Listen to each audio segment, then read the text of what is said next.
জনাব তারেক রহমান, আপনাকে আমাদের অনুষ্ঠানে স্বাগত জানাই। আপনি আমাদের শুভেচ্ছা এবং কৃতজ্ঞতা জানবেন। আপনি আসলে রাষ্ট্রের সর্বোচ্চ ক্ষমতায় বা রাজনীতির জায়গায়, দেশ পরিচালনায়, সেগুলিতে আপনি আসলে আসতে চেয়েছিলেন কিনা, চান কিনা, বা ওই জায়গা থেকে? যদি চাইতাম খালেদ, যদি চাইতাম, তখন যখন মিলিটারি আমার বাসায় এসে বসে রইল সারা রাত আমাকে রাজি করানোর জন্য, আমি তো লুফে নিতাম। রাজি করানোর জন্য বসে থাকতে হবে কেন? আমি যদি ক্ষমতায় চাইতাম, বলে আর চলেন চলেন, কি করতে, কি কোন জামাটা পড়তে হবে দেখিয়ে দেন, এখনই যাচ্ছি। আমি তো সেটা করিনি। তাদের সঙ্গে তর্ক করেছি, সারা রাত ধরে তর্ক করেছে যে না ভাই, আমাকে দিয়েন না, আমি এই কাজের উপযুক্ত না, আপনারা অন্য লক্ষ্য যান। তারা আমার উপরে মন ঠিক করে ফেলেছে, আমাকে নিতে হবে। আমি বারে বারে বলতেছি তাদেরকে, তারা নিরাশ হয়ে ফিরে গেল, বললো যে সকালবেলা আবার আসবো, সকালবেলায় আসলে তখন আপনি আমাদেরকে বলেন যে রাজি আছেন।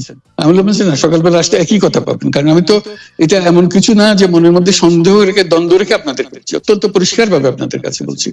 ঠিক আছে, তা না হলে তো আমি সঙ্গে সঙ্গে রাজি হয়ে যেতাম। কে ছাড়ে যাও আপনাকে? দেশের পুরো সরকারের প্রধান হবার জন্য আহ্বান জানাচ্ছে বাংলাদেশে এরকম কয়জন মানুষ আছে বলবো যে না, আমি এই দায়িত্ব গ্রহণ করব না? আমি তো করলাম সেটা। এখন আমার নামে বলা হচ্ছে 10 বছর চেয়ে। তবে বছর নিয়ে প্রশ্নই উঠে না।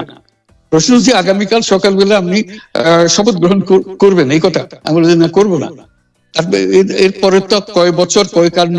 আমি 10 বছর দিয়ে কি করবোটা কি? আমি 10 বছর দিয়ে, আমি তো বলছি আমি এই কাজের জন্য নই। দেশে আমার দেশ পরিচালনা করা আমার দায়িত্ব না, আমার কাজ না। আমি জানি না এটা কিভাবে করতে হয়। আমি যেটা জানি সেটা করি। আপনার মেয়ে মনিকা ইউনুস সম্প্রতি একটি সাক্ষাৎকার দিয়েছেন CNN-এ। সেখানে আমি তাকে একটু যদি অনুবাদ করি তাহলে সেরকম পড়তে পারবো, যে আমি তাকে উদ্ধৃত করছি যে কোনো এক সময় প্রধানমন্ত্রী শেখ হাসিনা ও ডক্টর ইউনুস একসঙ্গে কাজ করেছেন। আমি আশা করি সেই সময়টা আবার ফিরে আসুক, শুধু গ্রামীণ কিংবা সংশ্লিষ্ট সব প্রতিষ্ঠানগুলোর ভালোর জন্যই নয়। যদি তারা আবারও একসঙ্গে কাজ করেন তাহলে সেটা চমৎকার হবে। এই মনিকা ইউনুসের এই আশা কি আপনারও মানে একই রকম আশা কিনা, যে প্রধানমন্ত্রী শেখ হাসিনা এবং ডক্টর ইউনুস একসঙ্গে কাজ করলে আরো কিছু